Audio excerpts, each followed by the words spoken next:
Kael woke with frost on his skin. Outside, summer heat, inside, winter cold. His breath turned to mist. His heart pounded against his ribs like a fist on a coffin.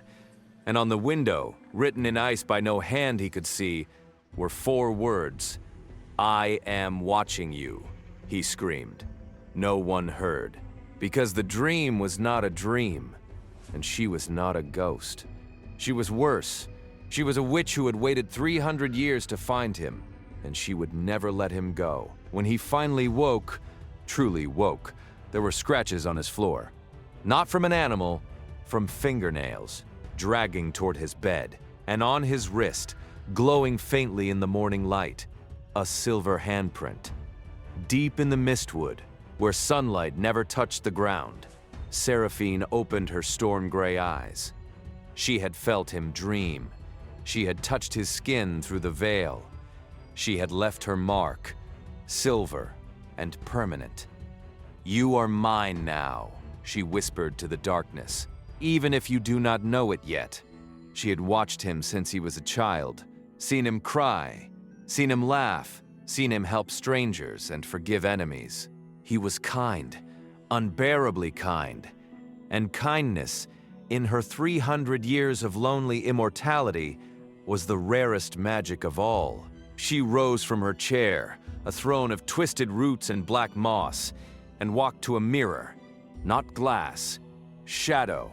Her reflection stared back, silver hair, pale skin, eyes like thunderclouds. "He will fear me," she said. Her reflection smiled bitterly. "Good. Fear is the first step toward surrender." Breakfast, Kael's mother touched his forehead. "No fever." His father sighed. "You've been working too hard."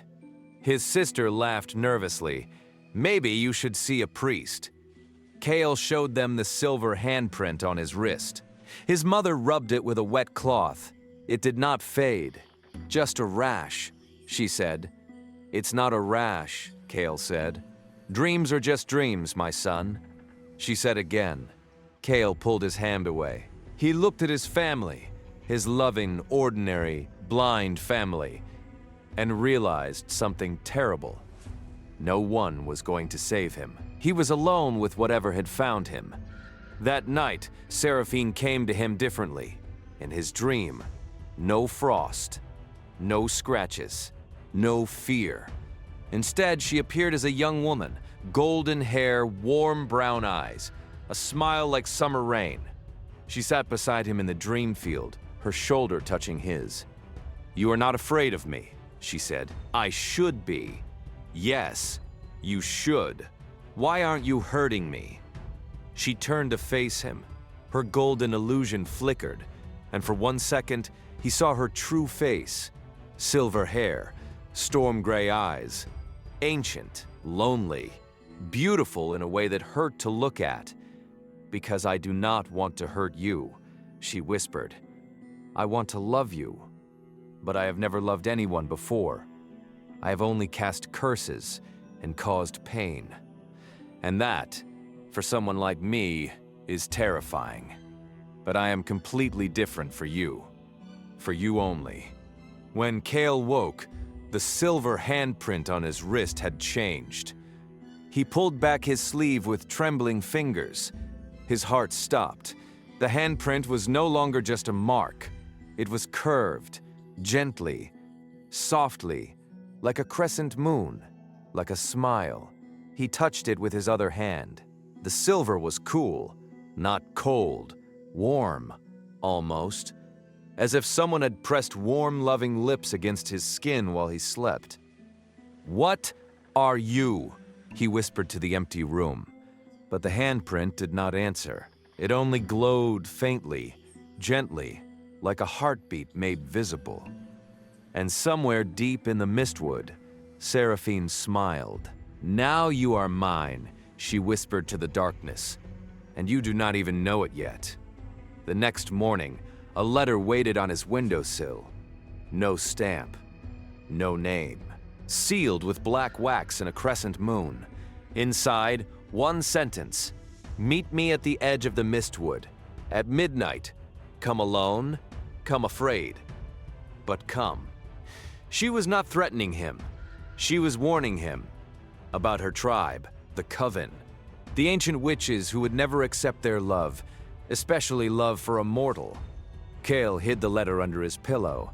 He said nothing to his family, and when midnight came, he walked into the forest.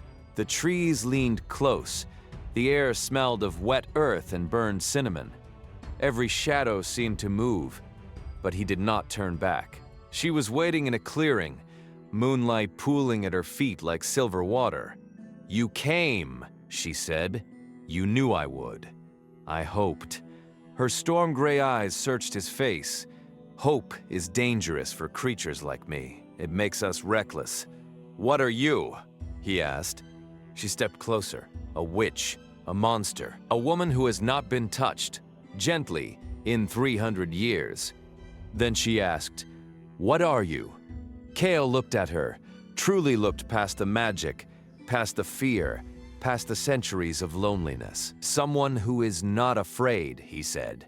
It was not entirely true, but it was enough. But they were not alone. Hidden in the shadows, Morwen watched, a powerful witch of the same coven, and Seraphine's longtime rival. Her red-brown eyes burned with jealousy. She had served the coven for a century, always second to Seraphine, always less powerful, always less beautiful. And now Seraphine had found love? A mortal? A man who looked at her like she was the dawn? Pathetic, Morwen hissed. But beneath her mockery was a sharper truth. She had never been loved, not once. She turned and disappeared into the dark. She had a message for the Coven Mother. The Coven Mother came at dawn, rising from the earth like a nightmare given flesh. Behind her, a dozen witches with glowing eyes. Seraphine. The Coven Mother's voice shook the trees. "You have broken your vows. Renounce the mortal, or we will destroy you both." Seraphine stepped in front of Kael. "I will never renounce him." Black lightning crackled between her fingers, and then Morwen, who wanted the Coven Mother's place, struck, not at Seraphine, at the Coven Mother. An obsidian dagger sank deep into the old witch's chest. "The Coven is mine now," Morwen hissed, "and my first command is your death." Seraphine grabbed Kael's wrist. Her fingers were cold, not with death, but with fear. Fear for him. She whispered a word that burned the air, a sound older than language, sharper than any blade. The world around them cracked, not shattered, dissolved, like frost under a sudden sun, like fog before morning. Shadows rose from the ground, not dark, but alive. They wrapped around Kael's legs, his waist, his chest. He should have been terrified. But Seraphine's hand held his, and that touch, warm despite her fear, told him, "Trust me." The shadows swallowed them whole, and then silence. When Kael opened his eyes, the forest was gone. The Coven was gone. Morwen's scream faded into nothing. They woke in an abandoned chapel at the edge of the world. The blood oath, Seraphine gasped, clutching her chest. "We have to swear it, now. It's the only thing that can protect us. What is the cost? A drop of blood and a promise." Kael took her knife and pricked his thumb. She did the same. They pressed their bleeding hands together. "I promise," he said, "to love you, not despite what you are, but because of it. And I promise," she said, "to protect you, even if it costs me my magic, my life, my soul." Somewhere, Morwen screamed in rage. The blood oath was sworn, unbreakable, eternal. But the oath came with a price. Every day, Seraphine grew weaker. Her magic fought against her mortality. Black veins crawled up her arms. Her silver hair began to fall. "I have to give it up," she said. Kael's voice trembled. "Give what up? My magic. All of it. If I want to live, If I want us to live, I have to become human. The ritual of mortal flesh was forbidden. No spellbook, no scroll. Only blood and fire and a will of iron. Seraphine drew a circle on the chapel floor. With her own black blood, she lit 7 candles. She placed a silver mirror at the center. "Do not let go," she told Kael. "No matter what I become, hold me." She stepped into the circle and began to chant. Words older than language, words that made the air scream. Her silver hair turned white, then gray, then fell out in clumps. Her pale skin cracked like old porcelain. Her storm gray eyes went dark, blind, then filled with tears of blood. Kael held her. He held her as she convulsed. He held her as she died. For one terrible moment, her heart stopped. The candles went out. The mirror cracked, and Seraphine collapsed in his arms. Still, cold, human. "Seraphine," his voice broke. Please wake up." Her chest rose. 1 breath. 2. Her eyes opened. Not storm gray, but soft brown.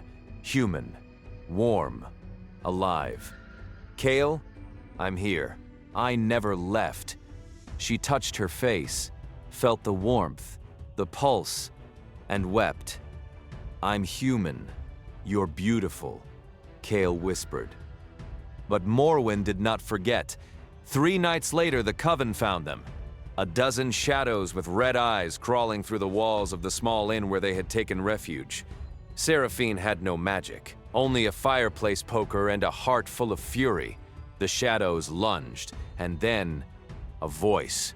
Ancient, deep, kind. Enough. From the deepest shadow stepped a figure older than the Coven Mother, older than the Mistwood, older than memory. His skin was cracked earth. His eyes were galaxies. He was the Ancient One, the first ghost. "The origin of all magic. I have watched you, Seraphine," he said. "You gave up everything. Your magic, your immortality, your very self. For love. Do you know how rare that is?" She shook her head. "In 10,000 years, I have seen only 3 souls make such a choice, and each time, the universe responded." He raised his hand. Golden light gathered around his fingers. Warm, radiant, alive. "I cannot give you your old magic back, but I can give you something new.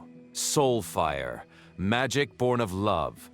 It cannot be used for cruelty, only for protection, for saving." He touched her forehead. The light poured into her. "This will never leave you, Seraphine, not even in death."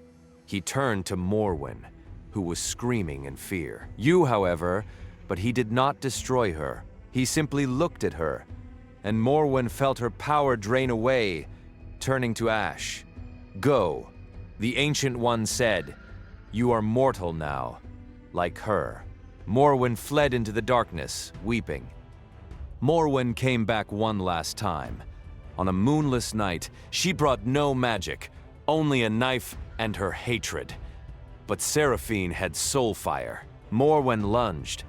Seraphine raised her hand, and golden light exploded outward, wrapping around Morwen, not burning her, but holding her.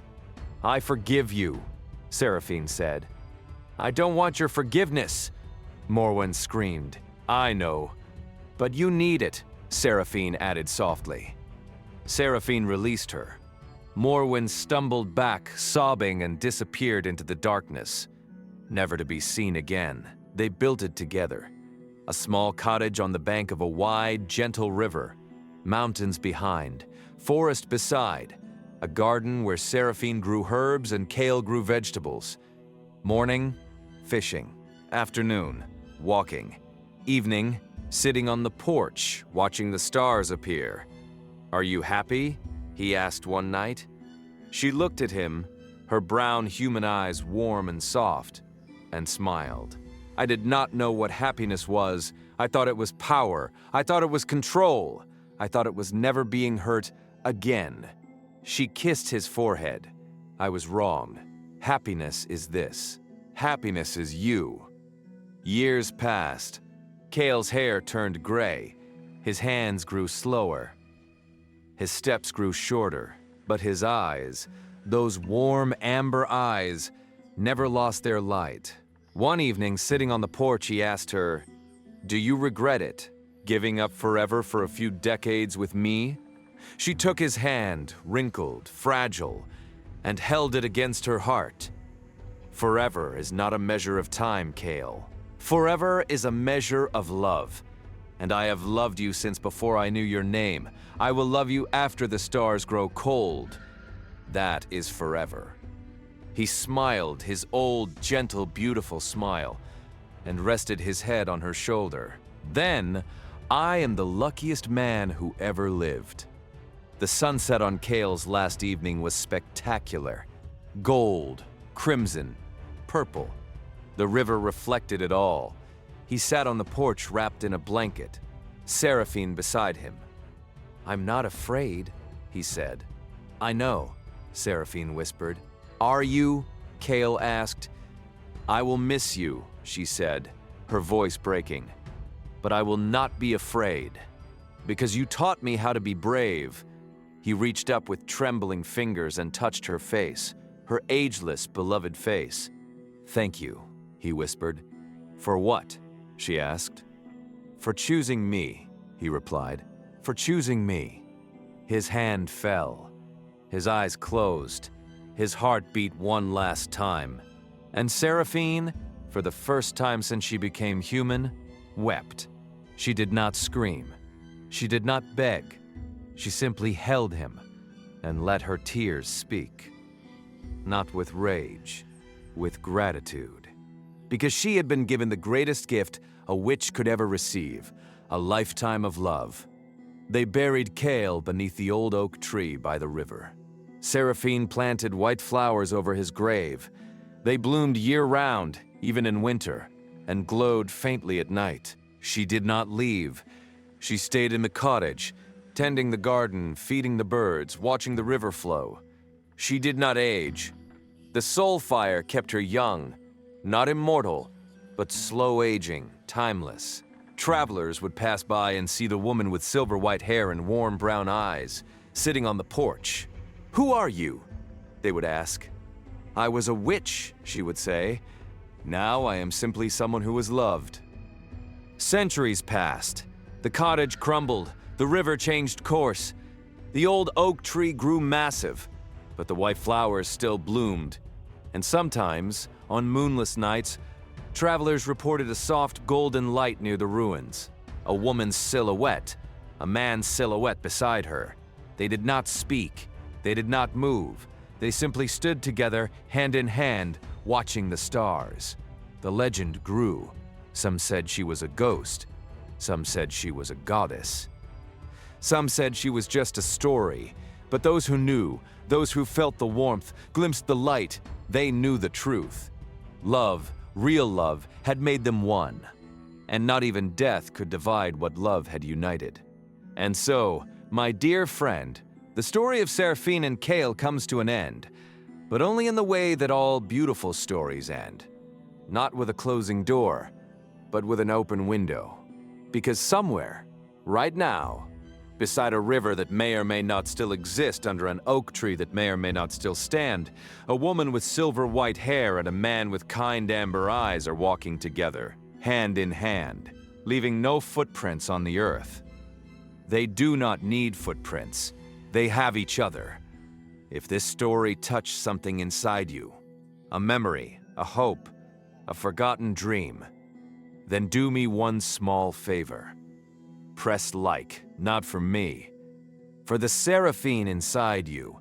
Share this story with someone who needs to believe that true love is worth any price. And if you have not yet subscribed, what are you waiting for? Every story has a door, and you just found the key. This is our journey, and we are just getting started. See you in the mystery.